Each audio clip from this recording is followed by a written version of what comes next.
International Airport naman kami, arrival station. Magsusundo kami sa aming madam. Kaya ayan, ang aking darling ay nakabili ng bagong shoes. Akalain mo yun? 4,000 yan. Now, hold up na naman po ako. Take note guys. Ang ganda ng palitan. US to Philippines.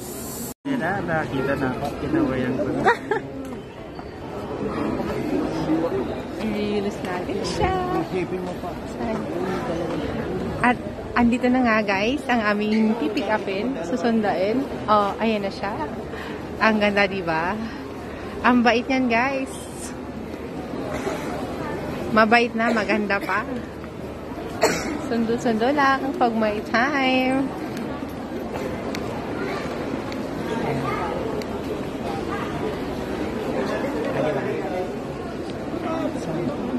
Ayan, dapat pag susundo kayo guys, dapat mauna kayo lagi. Para naman happy yung susunduin. Okay?